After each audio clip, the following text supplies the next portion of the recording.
Chapter 1250, Behind the Door. As he had the information from the City of Silver's previous explorations, Klein knew which places were dangerous and how to avoid them. It didn't take long for him to follow the small path, pass through the waning forest, barren tunnel, and use the ancient elevator to arrive at the residence of the guards. After waiting for a while, until the curtain above the gray fog split into two, separating the attendant of Mystery's beyonder characteristic, Klein reached out to pull his past self out. He didn't know if the other divine kingdoms would isolate the fog of history, but at least without the giant king's court having its owner present, no one would be able to stop his attempts. Unfortunately, this matter involves too many levels. I can't obtain any results from divination. Otherwise, I will feel more at ease. Klein shook his head and muttered to himself. He was in no hurry to jump into the fog of history. He first took out two items and handed them to his projection. One of them was a deep black wooden box. It contained the ashes of giant guardian Grosel. Klein had never forgotten his promise. He had originally wanted to wait for Little Sun's second exploration of the giant king's court before handing him Grosel's ashes and getting him to help do the burial. However, due to various matters, he ended up coming to the forsaken land of the gods and entering the giant king's court. As for Snowman's ashes, Klein planned on scattering it into the Golden Sea just as he was about to leave the forsaken land of the gods. It was a sea churning with the divine blood of the ancient sun god. After handing over the urn and the black iron key from Vice Admiral Iceberg, Klein followed his usual practice and leaped into the fog. He dashed to the fragment of light that represented a time before the first epoch, and he allowed his consciousness to naturally shift to the projection he had summoned. This projection didn't hold the staff of the stars and only wore creeping hunger. This was because the palace that the giant king lived in was still quite a distance away. There were many troll statues blocking him, so Klein couldn't guarantee that he would reach his destination in 5 minutes. Right on the heels of that, he made the glove on his left hand transparent as he disappeared from where he was. In the next second, Klein appeared outside the guard's residence with the huge black iron key. He had teleported too far away. Yes, in the giant king's court, it's clear that most of the powers within have weakened. Only a guard acknowledged by the divine kingdom can perform at relatively normal standards. Beyonder powers similar to teleportation have also been suppressed. I can only do blink within a relatively small area. From the looks of it, even if I were to summon the Staff of the Stars, I wouldn't be able to appear outside the giant king's palace by outlining the corresponding scene in my mind. As expected of an ancient god's divine kingdom, Klein seriously observed the influence his surroundings brought him. After making a preliminary judgment, he turned and walked back to the guard's residence. Opening the wooden box in his right hand, he solemnly scattered Grosel's ashes in every corner. According to the scene he saw in Grosel's dream, this guard's residence was where the giant lived for a long period of time. It was the home that he had the deepest impression and was most fond of. It could be imagined that during that period of time in ancient times, Grosel and the other rational giant guardians from future generations would rest, rabble, gossip, talk about music, and think of fun games to play. They didn't need to worry about food and ailments. They would live every day of their lives happily. With the shaking of Klein's hands, the ashes scattered on the wall, the ground, the bedside, the tables, chairs, and stone pillars. The orange light outside the window shone forever, making everything look peaceful. When the last speck of ashes was scattered, the dusk suddenly deepened. It dyed the scattered ashes orange, becoming a part of the divine kingdom.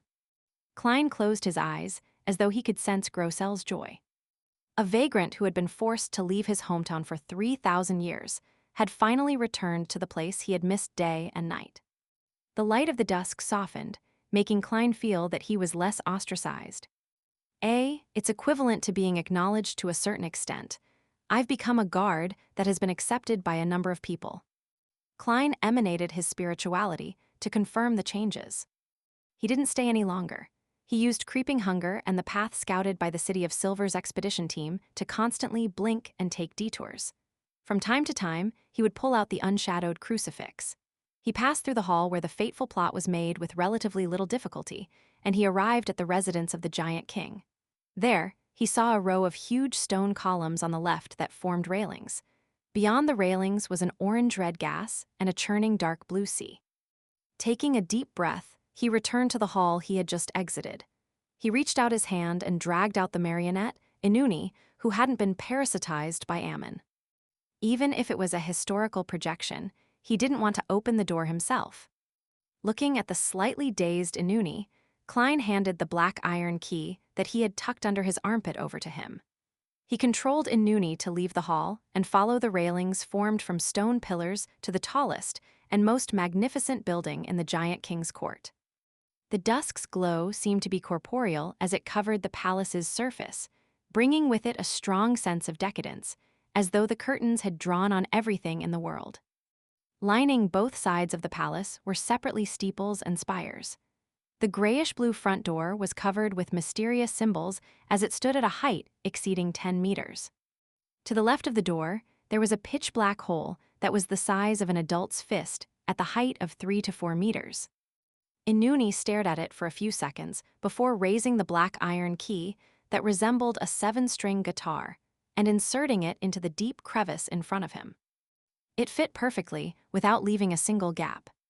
As the gigantic black iron key entered the deep hole, Klein held his breath in the nearby grand hall, constantly preparing to remove his existence. With a click, the black iron key in Inuni's hand reached the end. It suddenly turned soft, as if it had fused with the hole as it emitted grayish-blue light.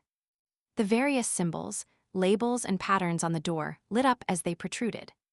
All the lights quickly interfered in a constructive manner, pressing down heavily into the inner chamber as it slowly opened the grayish-blue palace door. The gap between the door widened when Inuni's eyes suddenly reflected a turbulent pitch-black, viscous, and illusory sea. Not good. Warning bells sounded in Klein's mind. Without any hesitation, his consciousness returned to his body as he severed the connection with his historical void projection.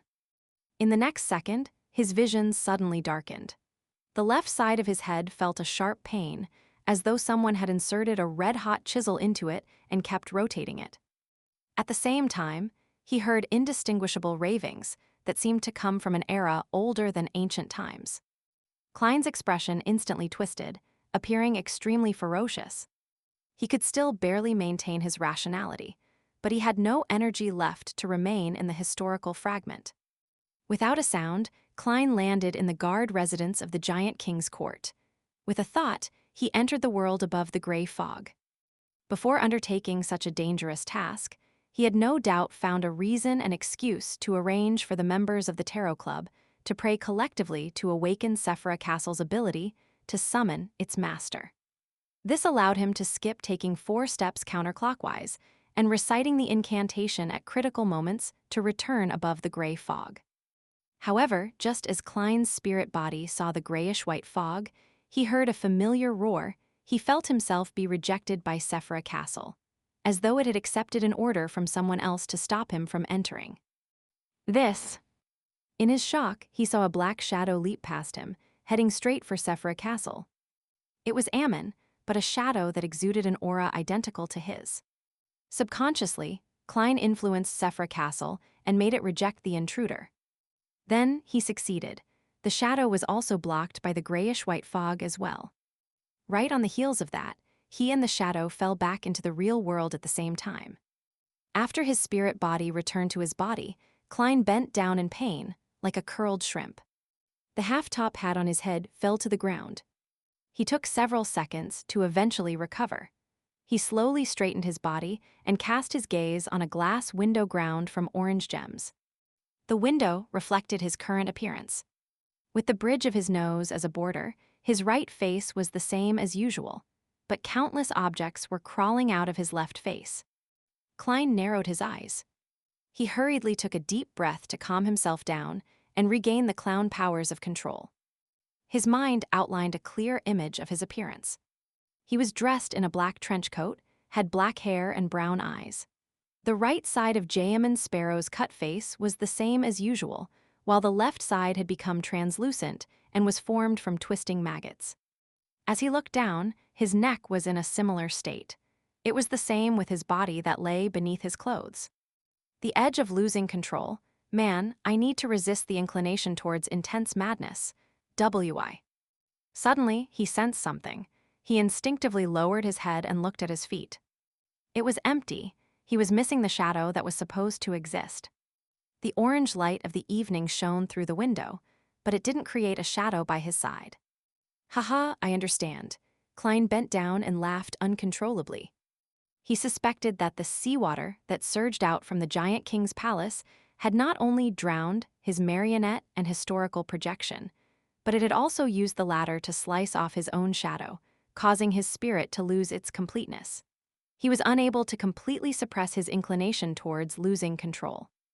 As for the shadow, which was slightly equivalent to him, it could also affect Sephira Castle. This resulted in a situation in which both parties were unable to head above the gray fog. As long as I get rid of that shadow, the problem can be solved. The corner of his right forehead twitched as he straightened his back. At that moment, the orange light that shone from outside was dyed gold, becoming rather resplendent. It made the entire giant king's court seem to retrograde from dusk to noon. With a thought, he cast his gaze out the window as an image appeared in his mind. In front of the tallest and most magnificent building in the giant king's court, Marionette Inuni stood there, facing the door. It was dark past the door, impossible to see anything clearly. Suddenly, Inuni turned around and looked down. His face was covered in a shadow, and his hair turned deep black that draped over his shoulders and curled up slightly. On his back, there were pairs of dark illusory wings.